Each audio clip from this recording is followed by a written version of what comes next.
दो प्रेमी जोड़े आपस में बहुत ही प्रेम कर रहे थे।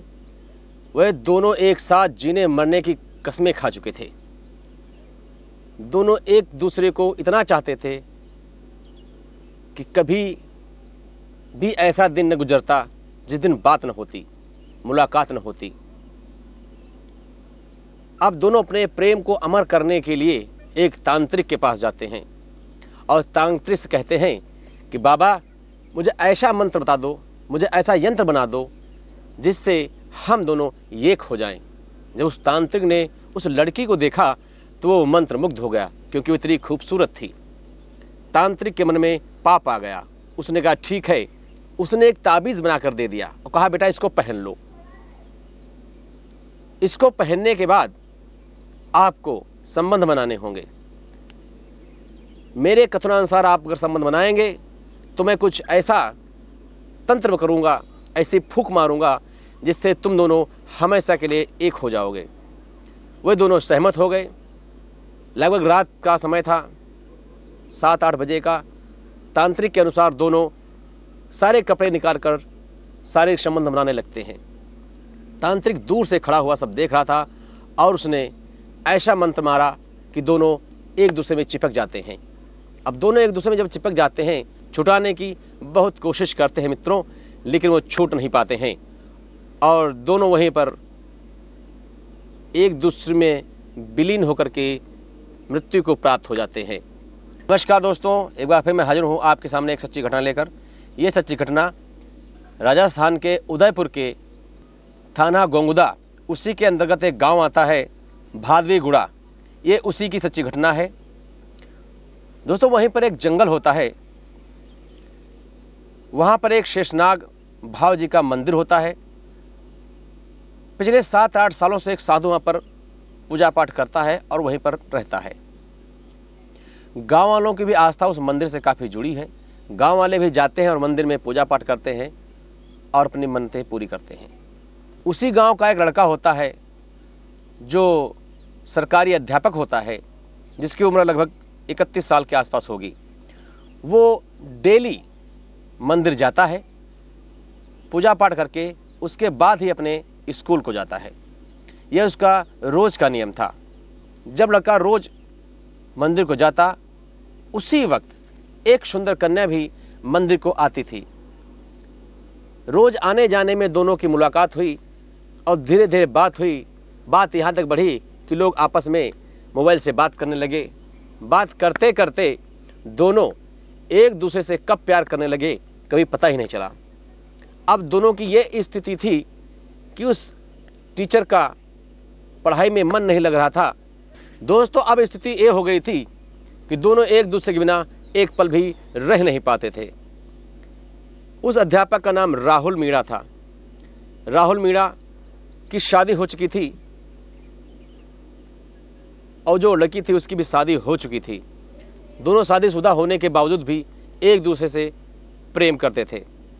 अब टीचर का मन हमेशा उस लड़की में लगा रहता। अब स्कूल जाते तो बच्चों को पढ़ाने में भी उनका मन नहीं लगता। सुबह शाम बस उन्हीं की याद आती। घूमने भी जाते और शारीरिक संबंध भी बनाते। ये लगातार कई सालों से चल रहा था। इधर राहुल मीणा की जो शादी हो चुकी थी, उसकी पत्नी जब राहुल के पास जाती तो उसको राहुल भाव ही नहीं देते, अपने पास ही नहीं आने देते और झगड़ा करने लगते। अब राहुल की बीवी बहुत परेशान थी कि मैं अपने पति को इतना प्यार करती हूँ और मेरा ही पति पता नहीं कि इसको क्या हो गया है कि मुझसे प्यार ही नहीं करता है। कई दिन गुजर गए, कई रातें गुजर गईं, लेकिन राहुल ने उसको भाव नहीं दिया। अब वो हमेशा परेशान रहने लगी। राहुल की पत्नी जो थी वो मोहल्ले में कई लेडियों से बात करती है, बूढ़े बुजुर्गों से बात करती है कि मेरा पति पहले मुझसे बहुत प्रेम करता था, अब 2-3 सालों से ऐसा बिगड़ गया है कि हमें भाव ही नहीं देता। जब मैं उसके पास जाना चाहती हूँ तो मुझे धुतकार कर भगा देता है और मुझ में कोई इंटरेस्ट नहीं दिखाता है। तो 2-3 लोगों ने बताया कि शेषनाग मंदिर है, वहाँ पर एक संत रहते हैं, वो यंत्र तंत्र सब बनाते हैं, आप उनके पास चली जाइए तो वो आपको सब बता देंगे और आपकी सारी परेशानी दूर कर देंगे। दोस्तों, उधर राहुल और जो लड़की थी उसका नाम सोनू था। सोनू और राहुल दोनों एक दूसरे में विलीन थे, प्यार करते थे और मिलना उनका जारी था। मंदिर जाने का रोज़ बहाना होता, लेकिन करना वहाँ पर कुछ और होता। मंदिर जाते तो थे, लेकिन केवल उस लड़की से मिलने के लिए, ना कि भगवान से मिलने के लिए। वो साधु एक जो था वहाँ पर, वो रोज़ इनकी हरकतें देखता था, समझता था। इधर राहुल की पत्नी जब तांत्रिक के पास जाती है तो तांत्रिक ने कहा कि मैं आपकी ऐसे कोई मदद नहीं कर सकता, आप अपने पति की तस्वीर ला के दीजिए, उसको देखने के बाद मैं कुछ तंत्र मंत्र करने की कोशिश करूँगा। राहुल की पत्नी राहुल की फ़ोटो लेकर तांत्रिक के पास अगले दिन पहुँचती है, तो तांत्रिक ने जो ही फ़ोटो को देखा वो एकदम शन्न रह गया। उसने कहा, ओहो अच्छा तो ये बात है। पत्नी ने कहा, रूजी क्या बात हुई, आप बहुत ही स्तब्ध रह गए हैं। तो उस साधु ने बताया कि आपका पति आपसे प्रेम क्यों नहीं करता, इसका एक ही कारण है। कहा क्या? उसने कहा कि आपका पति राहुल सोनू नाम की लड़की से प्रेम करता है और रोज़ ही मंदिर में आकर रंगलनियाँ मनाता है, एंजॉय करता है और घूमता है, शारीरिक संबंध भी मनाता है। ये सिलसिला हम कई सालों से देख रहे थे, लेकिन मुझसे कोई उसका मतलब नहीं था।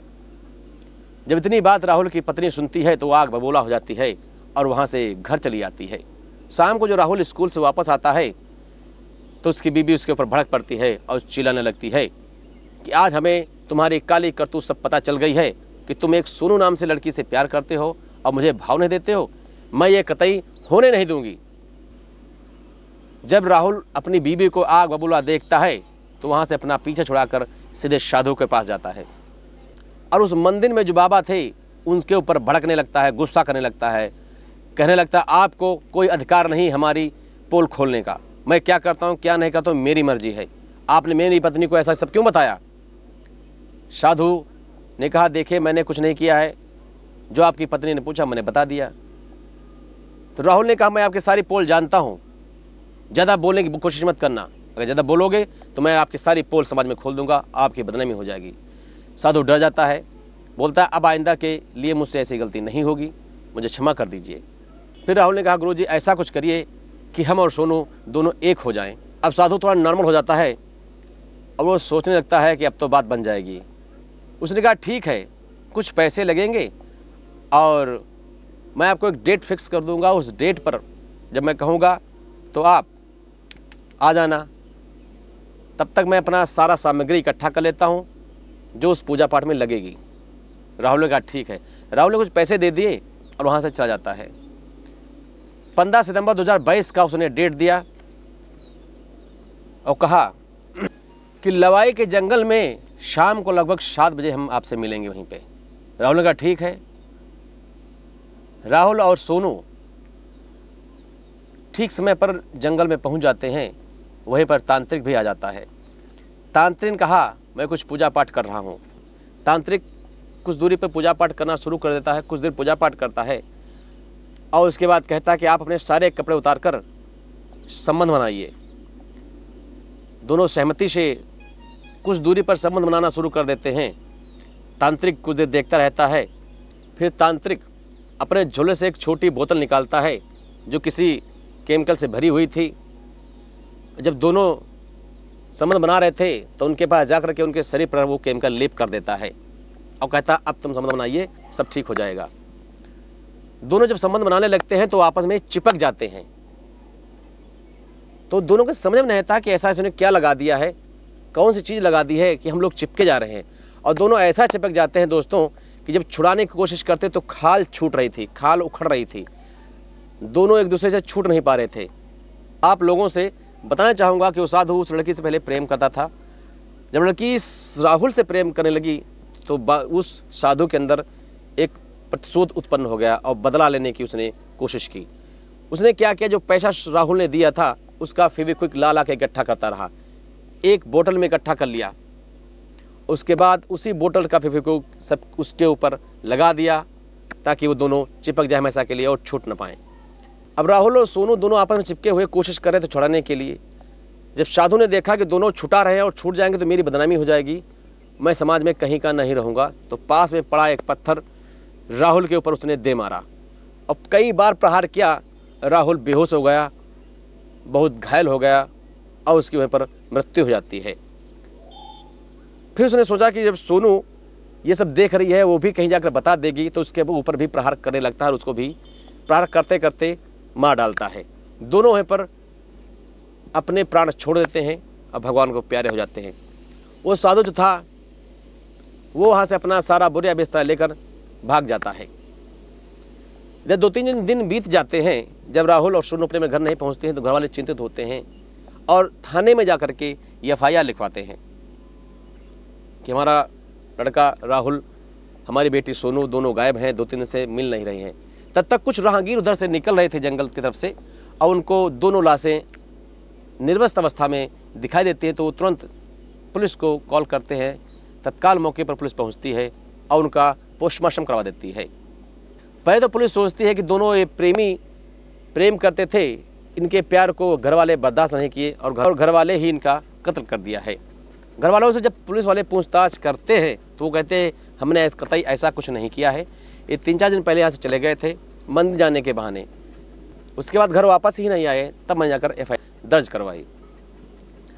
पुलिस ने पूरा जोर लगा दिया, छानबीन की, उस रास्ते से उस इलाके में गुजरने वाले सारे CCTV फुटेज खंगाले, लोगों से पूछताछ की तो बताया कि यहाँ पर एक साधु रहता है, उस साधु से ये लोग मिलने गए थे। जब CCTV देखा तो मैंने देखा गया कि 3 लोग बाइक से जा रहे हैं और वो साधु पीछे बैठा हुआ है। उस साधु की छानबीन तो की लेकिन कहीं नहीं मिला। जब जहाँ पर एक केस हुआ था वहाँ पर जब छानबीन की तो थोड़ी दूर पर एक मोबाइल मिलता है और उस मोबाइल के सारे कॉल डिटेल्स रिकॉर्ड देखे जाते हैं। तो पता चलता है ये मोबाइल राहुल का था। सारी डिटेल देखने के बाद कहाँ कहाँ राहुल गया है, किससे किससे मुलाकात की है, उसी तौर पर सब छानबीन कर रहे हैं। वहाँ के SP ने आश्वासन दिया है कि उस मंदिर के बाबा भालेश कुमार को तत्काल ही कड़ी से कड़ी सज़ा दी जाएगी। हम पूरी छानबीन कर रहे हैं।